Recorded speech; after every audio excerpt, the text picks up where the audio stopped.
Quando a gente faz uma apresentação, a gente sempre primeiro começa top-down, né? Então, sempre fala primeiro do cenário macro global antes de falar do cenário nacional. E vocês têm que sempre tentar achar uma linha de raciocínio. Vocês não podem chegar para o cliente de vocês ou o time de vocês e apresentar tipo, um monte de dado, um monte de coisa. Vocês têm que pegar tudo isso aí e transformar numa linha. Então, dentro dessa linha de raciocínio, eu peguei o tema que é o mais relevante, pode passar, que é a discussão das tarifas. Então, o que está rolando hoje? Né? O Trump, ele, na prática, meteu louco. Né? Ele chegou do nada, já tinha falado que ele fez nas eleições, né? E aumentou as tarifas. Vocês não conseguem ver, mas a tarifa média americana ela era de 2%. O Trump jogou a tarifa para 10%. Para os Estados Unidos isso é muita coisa. Alguns países, como por exemplo a China, saiu de uma tarifa de 20% para uma tarifa de 125%. Virou 45% porque somou com os outros 20%. A União Europeia, que tinha uma tarifa de 1%, jogou para 20%, podendo ir para 50%. E aí, dali para baixo, varia entre diversos países. E a questão é, por que o Trump fez isso? O que está por trás, né? Toda vez que um político ele vai fazer alguma coisa, sempre tem alguma espécie de think tank por trás dessa decisão. E essa decisão ela levou a impactos muito importantes. Primeiro, aumento da expectativa de inflação. Lógico, se os Estados Unidos é um país que importa muita coisa, você aumentou as tarifas em 10%, óbvio que eu vou ter uma expectativa de inflação. O impacto geopolítico, por quê? Porque ele pegou aliados importantes, tipo Japão, Europa, né, que são carne e unha, né, com os Estados Unidos, e botaram uma tarifa de 20% em cima deles. Não só isso, né, ele botou em cima do Canadá e do México. Ainda ficou vacalhando os dois nas redes sociais, né, que também é bem ridículo. Ele gerou uma insegurança institucional, porque os Estados Unidos tomou uma decisão... Os Estados Unidos é um país muito estável, né? E é por isso que as pessoas costumam investir nos Estados Unidos, por conta dessa estabilidade. E tanto a forma de fazer como o linguajar do Trump gerou também uma segurança institucional e geopolítica. Mas eu vou explicar para vocês o que está por trás da discussão de tarifas. Pode passar. Primeiro a gente tem que entender o que é o privilégio exorbitante. O privilégio exorbitante é o fato da moeda americana ser a moeda de reserva do mundo. Isso gera para os Estados Unidos coisas boas e coisas ruins. Então, por exemplo, coisas boas. Os Estados Unidos é um país que, diferente do Brasil, pode ter déficits fiscais, né, déficits comerciais. Se a nossa balança comercial ficar negativa, o que acontece com o dólar? Explode. Aí a galera vai reclamar com o governo. Lá, eles têm déficit comercial, não estão nem aí. E ainda é capaz da moeda deles se valorizar mais ainda. Quer dizer, quanto mais déficit eles têm, mais a moeda valoriza, que é a loucura do privilégio exorbitante. Eles, por estar recebendo muito dinheiro do exterior, o exterior usa a dívida americana como reserva de valor, então tem muita gente querendo botar dinheiro lá, qual que é o efeito disso? Achata a curva de juros. Então os Estados Unidos, diferentemente do Brasil, é um país que consegue sustentar um déficit fiscal muito alto, que hoje a gente fica ali azucrinando Lula, né? Lula isso, Lula aquilo, Haddad isso, não tem responsabilidade fiscal, os caras são muito loucos com o gasto público, mas nos Estados Unidos o gasto público, o déficit dos caras é 7% negativo. Pô, se a gente está aqui chorando no Brasil com déficit de 3%, por que ninguém está reclamando nos Estados Unidos com déficit de 7%? Porque eles têm um funding que o mundo dá para eles muito forte. E eles não têm inflação. Então eles conseguem ter déficit fiscal, déficit comercial, imprimir dinheiro e não ter inflação. Esse é o privilégio exorbitante. E o Trump ele não quer mais isso para os Estados Unidos. Muito louco. Como assim? Isso aqui é um sonho. Nossa, se o Brasil fosse assim, o Brasil tava top. Imagina, juros de 2% sem inflação e o Lula lá gastando à vontade. Ia ser maravilhoso. E pior, como todo mundo está ancorado no dólar, eles conseguem usar o SWIFT para fazer boicote para países que não estão fazendo aquilo que eles querem que façam. Foi o caso da Rússia, por exemplo, que tiraram do SWIFT. E esse déficit fiscal sustenta o grande e poderoso exército americano e seus 20 porta-aviões. Então os Estados Unidos conseguem projetar poder militar e econômico em escala global em função desse privilégio exorbitante. Quando o Brasil imprime dinheiro, o que acontece? O Brasil imprime dinheiro, esse dinheiro ele vai para o dólar. Bum, rebenta o dólar. O dólar se desvaloriza e a gente tem inflação. E tem inflação no mercado de trabalho ali, que é um pouco mais lento. Quando os Estados Unidos imprime dinheiro e gasta, esse gasto vira exportação para outros países. Então, na verdade, esse dinheiro impresso nos Estados Unidos vira uma inflação em termos globais. Ele gera inflação em vários países do mundo, não fica concentrado nele. Então ele dilui um pouco essa inflação. E esse superávit fiscal que os países como a China, a Alemanha, o Japão têm com os Estados Unidos, voltam para os Estados Unidos via compra de título público. Então, quanto maior é o déficit fiscal americano, maior é a compra de títulos públicos americanos por meio desses países superavitários com os Estados Unidos. Por isso que não acontece. Tem inflação, mas a inflação é diluída. E outra coisa, o que é a inflação? Porque como eles são importadores de produtos baratos e a moeda deles nunca se desvaloriza, é praticamente impossível eles terem inflação em bens. É praticamente impossível. Agora, quanto que valorizou as casas nos Estados Unidos? Quanto que valorizou as ações nos Estados Unidos? Quanto que valorizou a terra nos Estados Unidos? Inflação não é só bens de consumo. Então teve inflação. Só que eles não quantificam essa verdadeira inflação. Se a gente pegar quanto dinheiro foi impresso e pegar o preço dos imóveis, vocês vão ver que existe uma baita de uma correlação, tá? Então, assim, teve inflação, só que a forma como ela aparece nos Estados Unidos, ela não é tanto nos bens, porque eles importam, e muito barato, pode passar. E aí, os economistas que estão por trás do Trump não gostam, eles chamam, na verdade, de um fardo exorbitante, que é o lado negativo dos Estados Unidos terem essa moeda como moeda mundial. Qual que é o principal problema? A moeda deles fica muito, muito valorizada, as pessoas importam muito, mas daí, faz sentido eu produzir nos Estados Unidos? Pô, se os caras têm uma taxa de importação de 2%, tira o Paraguai, não é muito mais jogo eu produzir no Vietnã e exportar para os Estados Unidos? É muito mais jogo, velho. Eu vou produzir no Vietnã, eu vou produzir na China, eu vou produzir em outros países. Não vou produzir nos Estados Unidos. Por quê? Como é uma questão relativa, se a moeda americana está valorizada, supõe-se também que a moeda alemã, que a moeda chinesa, que a moeda japonesa também esteja desvalorizada. E a indústria, ela é muito baseada em custo. Indústria é a lógica do custo. Então, eles vão para onde é mais barato produzir. Então, o efeito negativo de você ter uma moeda americana como moeda hegemônica é essa externalização dos meios de produção que, a longo prazo, pode ser muito problemático para os Estados Unidos. Gera uma fragilidade estratégica para os Estados Unidos, além do fato de que a indústria esse tipo de indústria é onde você tem o trabalho mais qualificado. Então, os Estados Unidos é o país da Amazon, é o país do Starbucks, é o país dos restaurantes, do serviço. Lógico, tem a Apple, Microsoft, mas tem uma quantidade muito pequena de pessoas.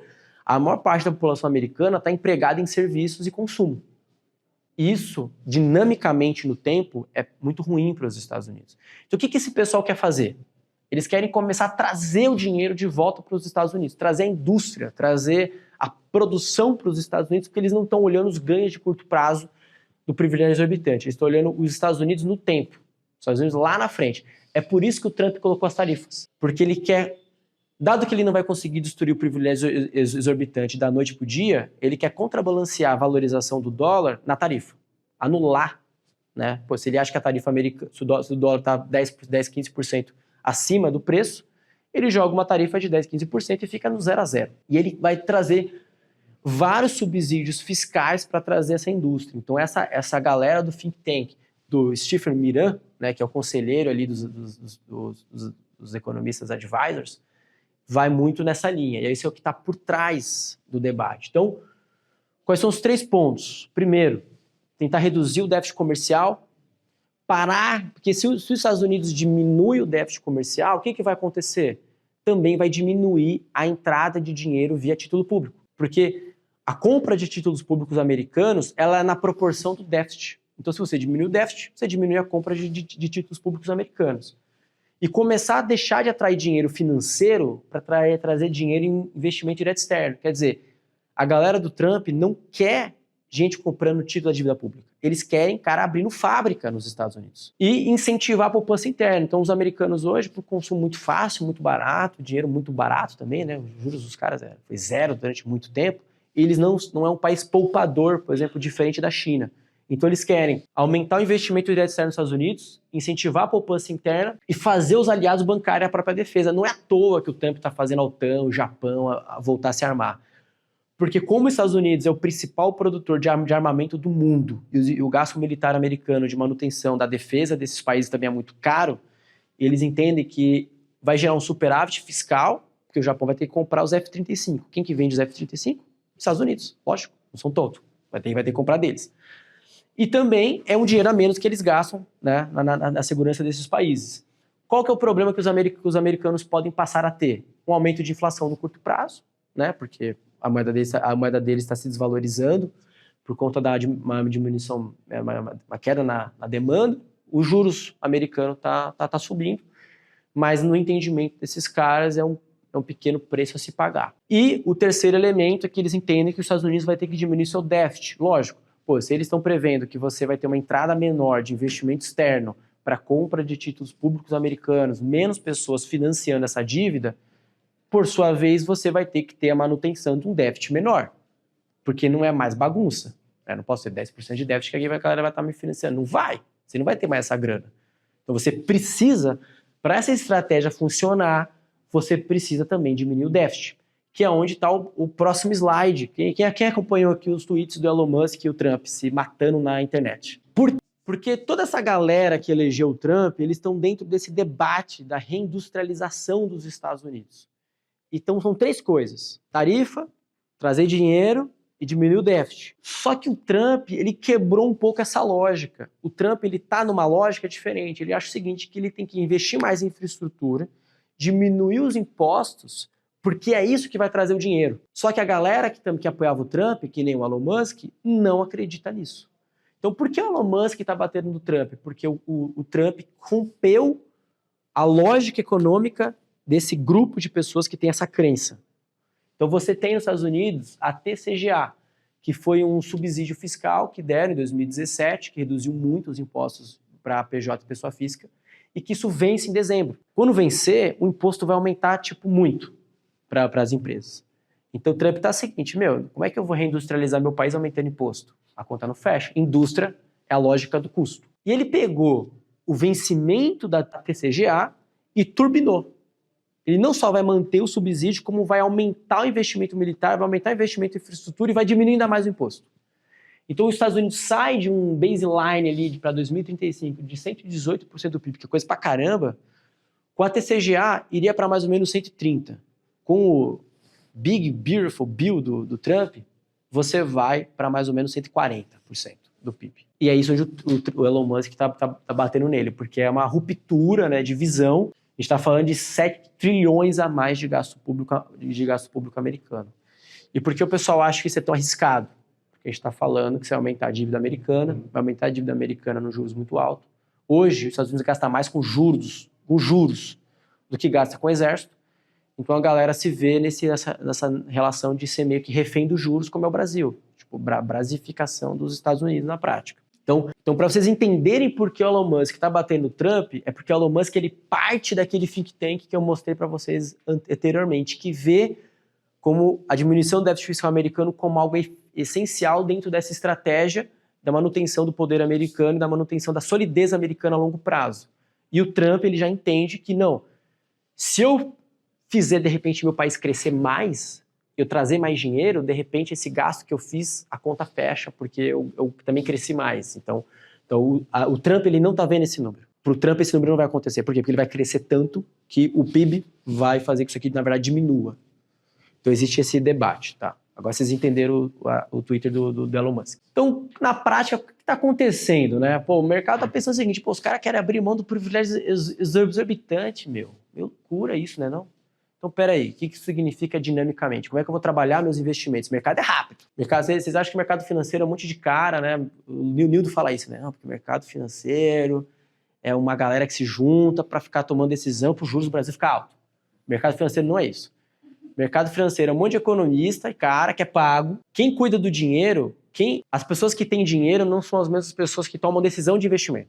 E as pessoas que tomam decisão de investimento é algo totalmente descentralizado. E é um contra o outro. Não tem essa conversa entre si. É um querendo ferrar o outro, ganhar em cima do outro. Então a galera sai correndo. Então o que aconteceu? Se o dólar já não é mais a moeda hegemônica, ouro. Se o dólar, ouro subiu. Se o dólar não é mais moeda hegemônica, o que subiu? Bitcoin. Se o dólar não é mais moeda hegemônica, o dólar se desvaloriza. O dólar se valorizou 6% nesse período recente de 2025. E o dinheiro está saindo dos Estados Unidos, como a gente pode ver aqui, por exemplo, a Bolsa Americana subiu quanto no ano? 0,5%, nada com coisa nenhuma. Quanto subiu a Bolsa Brasileira? 20%. Quanto subiu a Bolsa Europeia? 20%. Quando subiu a bolsa na China? 15. Emergentes? 10. Mais ou menos 10. Então, o dinheiro que estava concentrado nos Estados Unidos, e por conta dessa concentração também acaba fazendo com que os ativos lá sejam sobrevalorizados, né? Acabam negociando a múltiplos muito mais altos do que no resto do mundo, estão saindo dos Estados Unidos e indo para outros países que de repente estão mais baratos, né? Fazem ter mais sentido investir. Pode passar. E a curva de juros americana já começou a abrir. Então, tudo aquilo que os caras colocaram no think tank, ali que eu te passei, na estratégia desses economistas, já está se materializando no fato e no preço dos papéis. Então, assim, a economia, aquilo que os economistas pensam e discutem dentro da academia, isso é o louco, né? Tipo, a galera lá na academia escrevendo paper, estudando, né, publicando, se materializando no fato, numa política pública, e você vê a política pública se materializando na movimentação dos preços dos papéis. É por isso que vocês têm que entender economia para lidar com investimentos. Existem dois juros. Os juros de curto prazo e os juros de longo prazo. A gente chama de curva. Aí tem 5, 7, 10, a curva ela vai aumentando ali conforme você vai aumentando o prazo. A galera vê muito na Globo, né? O Bacen vai diminuir, o Bacen vai aumentar. E os petistas falando, o Banco Central é maldito, que fica deixando juros altos. A real é que o Banco Central não manda nada. O que manda é a curva de juros. A curva de juros é os juros dos preços dos papéis de vencimento mais longo. Esses papéis não estão na mão do Banco Central. Não estão. É o mercado, meu. Galera comprando e vendendo medras no dia a dia. Quando a galera vende esses papéis, o preço dos papéis cai. Logo, a distância do preço do papel até o vencimento, eu posso até fazer essa conta para a galera no final, sobrar tempo, posso explicar como é que funciona a curva. Mas quando o preço do papel cai, o juro sobe. Quer dizer, quando a galera vende, se desfaz de papéis públicos de longo prazo, os juros aumentam. Quando a galera entra comprando papéis públicos de longo prazo, o juro sobe. E por que a curva ela é importante? Primeiro porque ela já é meio que um norte ali de termos de incerteza, risco e precificação de coisas negativas, né? Quanto maior a curva, maior a percepção de risco. Segundo, quando a gente olha para empresas e a gente olha para a dívida ela é muito pensada no longo prazo. Então você também olha o papel de longo prazo. Então quando você vai comparar, por exemplo, o prêmio de uma empresa contra um prêmio da renda fixa, você não usa a Selic. Você usa o vencimento de 10 anos. Quando uma empresa vai tomar crédito para construir uma hidrelétrica, ela não usa a Selic. Ela usa o de 10 anos. Então, as dívidas longas, elas funcionam como um benchmark para crédito para infraestrutura, crédito para indústria, funciona para a gente fazer cálculo de valuation de empresa, custo de oportunidade de investimento. Então, por exemplo, vou investir numa fábrica, vou botar meu dinheiro em renda fixa. Minha fábrica, payback dela em 10 anos. Quanto que eu vou ganhar em 10 anos na renda fixa? Então, na verdade, o mercado financeiro olha muito pouco para a Selic e olha muito para a curva. Por isso que não adianta assim, o Banco Central agora vai reduzir os juros. Beleza, mas a curva vai explodir. E a curva é muito mais importante para os investimentos de longo prazo, construção de capital fixo, do que é a Selic. Os bancos centrais eles usam essa relação entre expectativas de inflação, né, e os juros que eles vão aplicar para tentar botar os juros dentro da métrica. Né? Mas a verdade é que é uma relação um pouco mais complexa que isso. Porque o Banco Central ele está pegando os títulos do Tesouro e está jogando no mercado para o Tesouro tomar dívida, né, dá na mão do Banco Central e fala se vira. Então, para o Banco Central definir uma taxa de juros, ele precisa fazer com que a demanda e a oferta desses títulos chegue na taxa que o Banco Central quer. Só que se as pessoas não quiserem comprar os títulos públicos naquele preço que o Banco Central queria que as pessoas comprassem, vamos supor que você tem uma oferta de 100 bi, e o Banco Central quer porque quer os juros a 12. Né? O Lula botou lá um cara dele, não, agora você tem que deixar os juros em 12, seja que Deus quiser. Beleza, jogou 100 bilhão lá de dívida no mercado.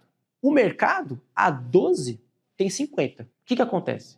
Se o Banco Central não comprar os outros 50, a taxa de juros sobe. Então o que o Banco Central tem que fazer? Ele tem que imprimir dinheiro e comprar os outros 50 para manter a taxa de juros a 12. Então, na verdade, existe uma outra relação que é, quanto mais você tenta forçar os juros para baixo, mais dinheiro você tem que imprimir para chegar na taxa que você quer. Por isso que a curva de juros é importante. Porque não adianta você querer ter uma taxa de juros em 6 se a curva está em 20. Porque você vai ter que imprimir dinheiro, porque ninguém vai investir a 6. Só que você tem o título vencendo e você tem que comprar aquele papel para estar. Porque a taxa, na prática, todo juros é pré-fixado.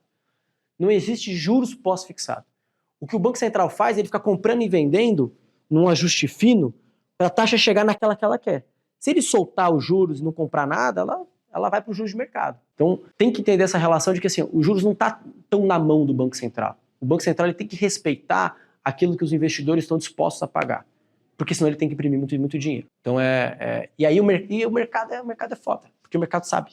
O mercado acompanha leilão, o mercado acompanha quanto tá crescendo base monetária, então o mercado fala assim, olha, o Banco Central está forçando a porrada aqui nos juros. O que o mercado faz? Regaça na curva e arregaça no câmbio.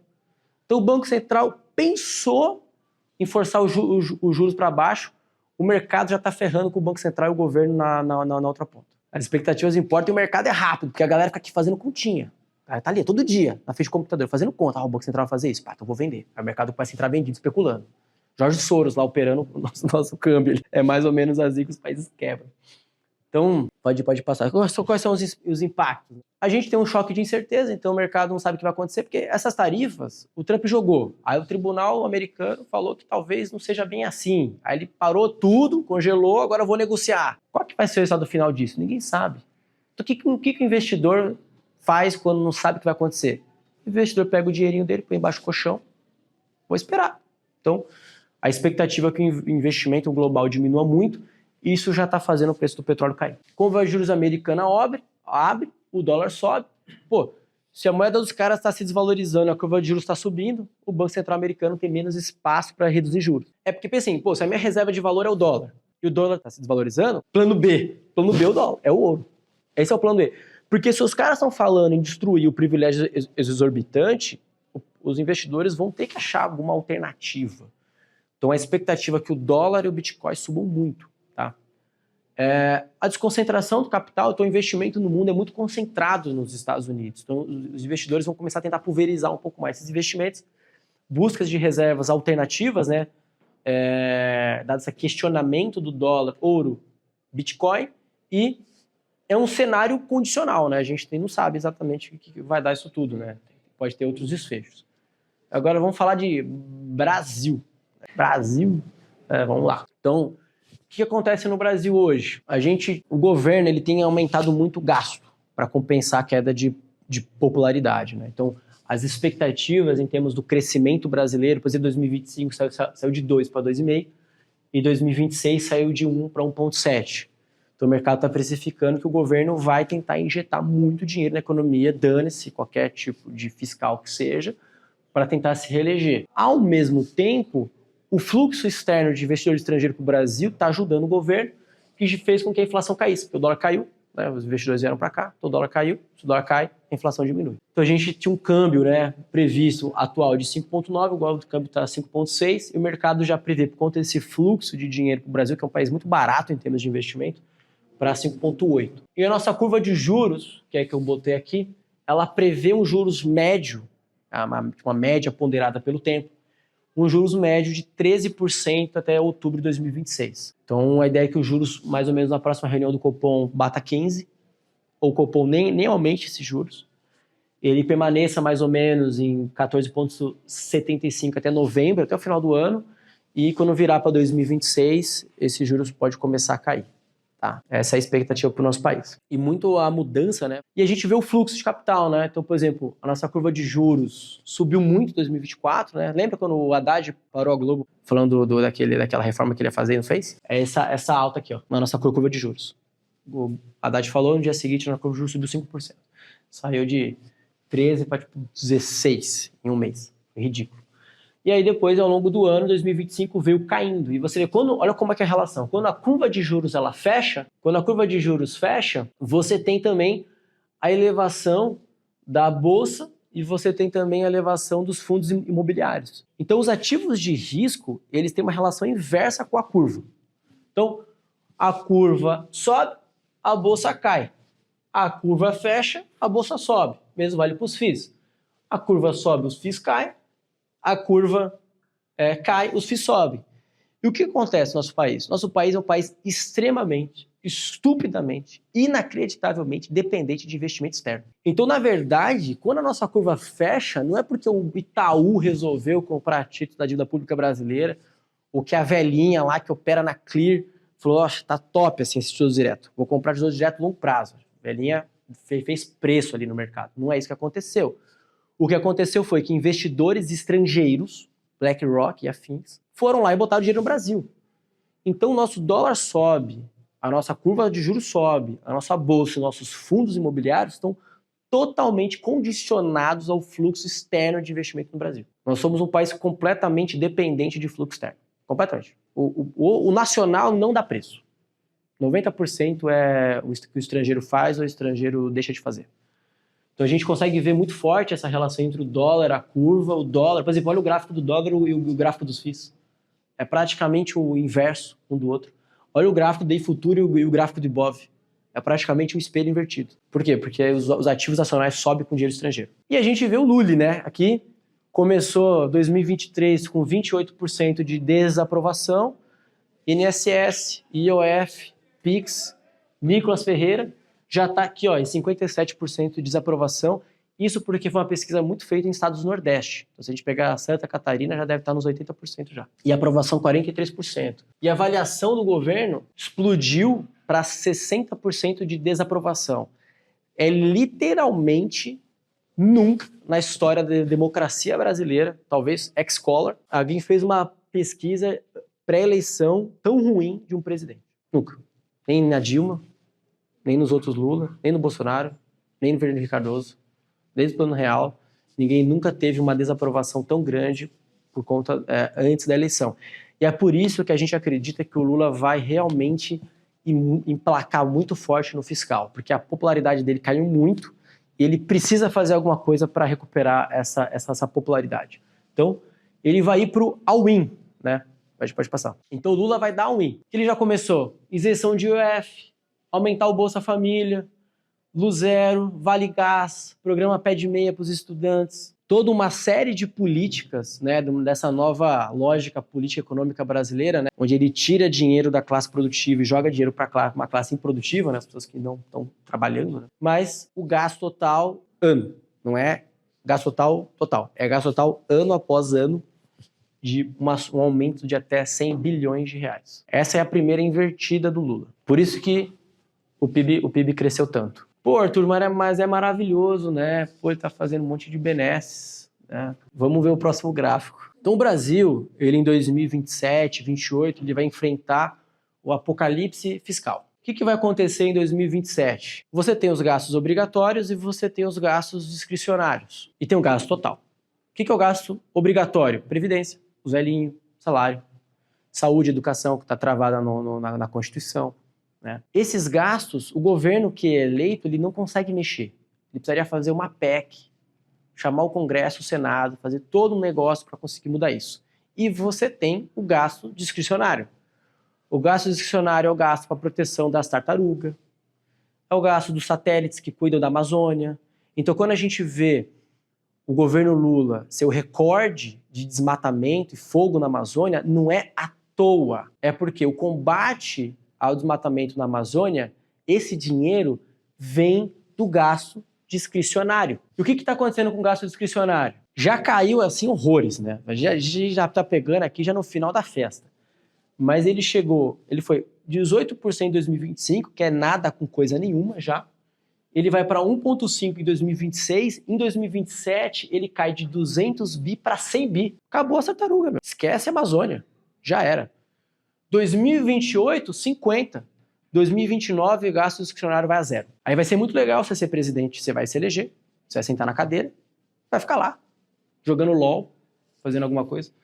Porque você não vai ter nada para fazer. O gasto discricionário foi para zero. O cara que foi eleito em 2027, ele tá ferrado. Ele vai ter que fazer uma reforma fiscal muito forte para conseguir ter alguma atuação como político. E a gente começa a ver também o impacto que também tem as emendas parlamentares, né? Porque, por exemplo, as emendas parlamentares de 2026, 50 contra 155 do que o governo pode trabalhar, né? Em 2027, os deputados e o presidente vão ter a mesma quantidade de gasto. Em 2028 vai ser só emenda. Em 2029 nem dinheiro para emenda vai ter. Então, o que vai acontecer no Brasil, e o maior problema de todos é, falando mais para vocês, na ditadura militar e aquela região temporal, né, do nosso país, a gente tinha mais ou menos 10, 15, 20% do orçamento público em investimento. Por isso que a gente tinha as ferrovia, a galera construindo porto, fazendo lá Rio-São Paulo. Então, o Estado brasileiro fazia a política keynesiana de obra, infraestrutura, né? Hoje, o gasto público e investimento não dá 2%. Por quê? Porque o investimento público em infraestrutura vem do gasto discricionário. Então, a gente está falando de um Brasil que não vai ter obra, não vai ter Amazônia, não tem tartaruga, não tem bolsa para vocês. Vocês acham que a universidade já está capenga, vocês vão ver como é que vai ficar? Então, os reflexos do novo arcabouço fiscal do Haddad é esse. Vai quebrar o país. E aí a gente vai ver os reflexos que isso vai ter no mundo dos investimentos. Por quê? Porque hoje o que acontece? O Banco Central ele aumenta os juros.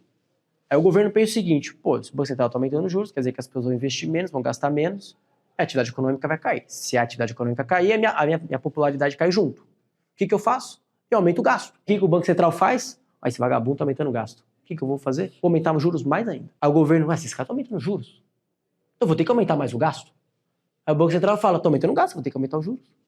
Então você está numa espécie de uma macroeconomia esquizofrênica, onde o Banco Central tenta aumentar os juros para retrair a economia e o governo tenta aumentar o gasto para fazer a economia expandir. Quer dizer, não faz sentido. O que vai acontecer em 2027? Em 2027, eles vão tirar esse gasto que o PT veio fazendo para movimentar a economia. Por quê?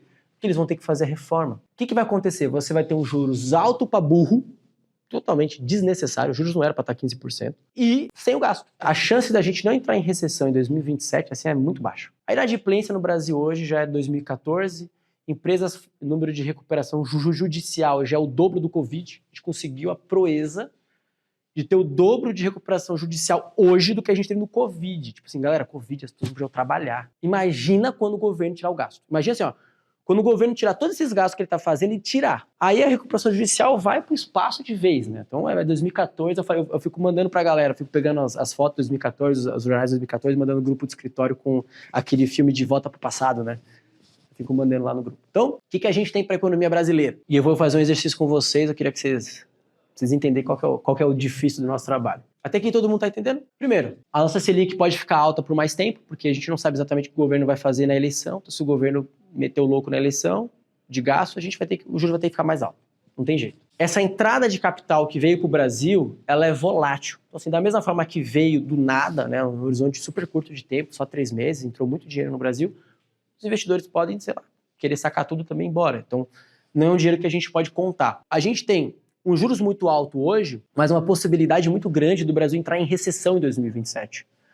Então, se o Brasil entra em recessão em 2027, eles comecem a fazer uma reforma fiscal, quem foi eleito vai ter que fazer essa reforma fiscal, então é possível que o juros de 2027 ele caia muito rápido. Então, qualquer decisão de investimento que você faz hoje de longo prazo, você tem que considerar que em 2027 os juros pode cair muito, tá? Tá complicado.